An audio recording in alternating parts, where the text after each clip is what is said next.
عورت کو الگ گھر کا حق دیا ہے، اس پہ بھی بعض لوگ سوال کرتے ہیں۔ آج کے معاشرے میں خاص طور پر ایشین یا پاکستانی یا ہندوستانی معاشرے میں اس بات پر جھگڑے ہوتے ہیں کہ ایک گھر میں رہنے کی وجہ سے بیوی کی اپنے سسرال سے چھوٹی چھوٹی باتوں پر انبن رہتی ہے، جو بڑھتے بڑھتے پھر خاوند بیوی کے جھگڑوں میں تبدیل ہو جاتی ہے اور علیحدگی تک پہنچا دیتی ہے۔ تو بیوی کو یہ حق ہے کہ وہ علیحدہ گھر کی خواہش کرے، اور انتہائی مجبوری کے علاوہ مردوں کو یہ کہا گیا ہے کہ اس خواہش کو پورا کرنا چاہیے۔ لڑکی کو مجبور نہیں کرنا چاہیے کہ وہ ضرور سسرال میں رہے، اگر وسائل ایسے ہیں تو پھر علیحدہ ہونا چاہیے، اور اگر نہیں وسائل تو پھر کوشش کرنی چاہیے کہ جب بھی حالات بہتر ہوں علیحدہ ہو جائے۔ پھر عورت کا حق مہر مقرر کیا گیا ہے تاکہ اس کی کوئی جائیداد ہو، اس کے اپنے پاس کوئی رقم ہو، اس کی وہ آپ وارث ہو اور مکمل مالک ہو۔ جائیداد میں اسے حصہ دیا گیا ہے۔ آج کی نام نہاد دنیا میں جائیداد اور وراثت کا حق دیا گیا ہے، لیکن یہ صرف 100-150 سال پہلے آہستہ آہستہ ملا ہے، جو کہ اسلام نے 1500 سال پہلے دے دیا تھا۔ بلکہ پہلے تو یہاں یہ رواج تھا کہ شادی کے بعد عورت کی جائیداد اس کی جائیداد نہیں سمجھی جاتی تھی۔ اگر عورت کو کسی ذریعے سے جائیداد کوئی مل جاتی تھی یا اس نے کسی ذریعے سے پیدا کر لی اور اس کی ابھی شادی نہیں ہوئی، تو شادی ہو گئی تو پھر اس کی جائیداد سمجھی نہیں جاتی تھی، اور بعض لوگ تو صاحب جائیداد عورت سے شادی کر کے اس کی جائیداد پر قابض ہو جاتے تھے۔ شادی کے بعد وہ جائیداد عورت کی خامد کی طرف چلی جاتی تھی۔ لیکن اسلام نے ابتدا میں ہی عورت کی جائیداد کو اس کی ذاتی ملکیت قرار دے کر اسے اتنی آزادی دے دی کہ صحابہ کو اس زمانے میں شبہ پڑ گیا کہ مرد کی یہ بھی کوئی کے لیے یہ بھی جائز نہیں ہے کہ عورت کی جائیداد میں سے عورت کی مرضی سے بھی کچھ خرچ کر لے یا لے لے۔ اگر عورت دے بھی تو تب بھی نہیں لینا۔ اس حد تک صحابہ محتاط ہو گئے تھے۔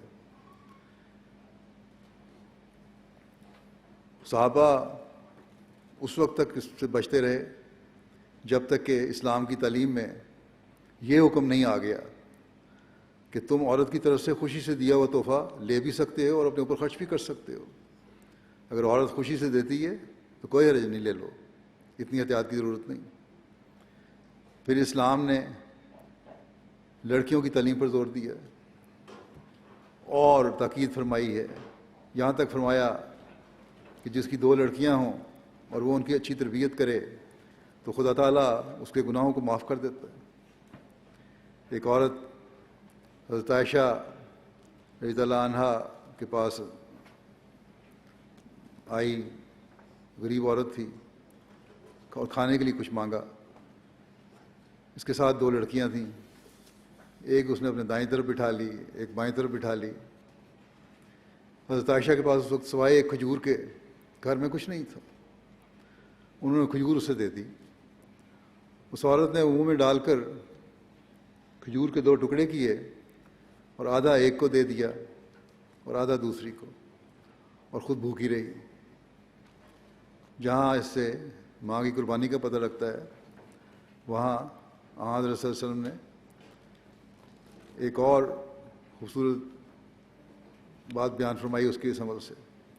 جب وہاں حضور صلی اللہ علیہ وسلم کو یہ بات بتائی گئی تو آپ نے فرمایا کہ جس کی 2 بیٹیاں ہوں اور وہ ان کی اچھی تربیت کرے اور ان کی تعلیم اور ان کو تعلیم دلوائے تو اللہ تعالیٰ اس پر جنت واجب کر دیتا ہے، اس عورت پر جنت واجب کر دیتا ہے۔ یہ ضروری نہیں ہے کہ تعلیم اس لیے حاصل کی جائے کہ ملازمت کرنی ہے۔ اگلی نسل کی تربیت اور اس کی تعلیم کے لیے بھی عورت کی تعلیم ضروری ہے۔ کسی کا خاص پیشہ اور ہنر کو سیکھ کر اس میں کام کرنا اور ملازمت کرنا بھی غلط نہیں ہے، لیکن عورت اگر اگلی نسل کو سنبھالنے کے لیے تعلیم کے زیور سے آراستہ ہوتی ہے تو یہ اسے جنت کی خوشخبری دیتی ہے، جس کا ایک دوسری حدیث میں یوں ذکر آیا ہے کہ جنت ماؤں کے قدموں کے نیچے ہے۔ یعنی اولاد کی اعلیٰ تربیت اور تعلیم صرف ماؤں کو جنت میں نہیں لے جاتی، بلکہ بچوں کو بھی جنت میں لے جانے کا ذریعہ بنتی ہے۔ یہ کتنا بڑا اعزاز اور مقام ہے جو مرد کو نہیں دیا گیا، عورت کو دیا گیا، بلکہ عورت کی عزت کو اس سے بھی بڑھ کر بیان کیا گیا ہے۔ بس نیک عورت، مومنہ عورت ایسی ہے جو مردوں سے کئی قدم آگے ہو سکتی ہے، اور جس قوم کی عورتیں نیکی میں آگے ہوں، تعلیم یافتہ اور تربیت یافتہ ہوں، اپنے بچوں کی صحیح اسلامی تعلیم کی روشنی میں تربیت کرنے والی ہوں، تو پھر اگلی نسلیں جن میں لڑکے بھی شامل ہیں، لڑکیاں بھی ایسی نکلیں گی جو نیکی اور تقوی میں ایک دوسرے سے سبقت لے جانے والی ہوں گی، بڑھنے والی ہوں گی۔ اسلام نے بعض حالات میں طبیعتیں نہ ملنے کی وجہ سے یا کسی اور وجہ سے شادی کے رشتے کو ختم کرنے کی جو اجازت دی ہے، اس کی بات اگر ہم دیکھیں تو اس حق کا استعمال بھی دونوں کو برابر دیا ہے، مرد کو طلاق کی صورت میں، عورت کو خلا کی صورت میں۔ اور مرد کو یہ حکم ہے کہ اس حق کو استعمال کرنے کی صورت میں یہ بات مد نظر رہے کہ عورت پر زیادتی نہ ہو۔ اگر زیادتی ہوتی ہے تو یہ بہت بڑا ظلم ہے، اور اللہ تعالیٰ ظلم کی سزا دیتا ہے۔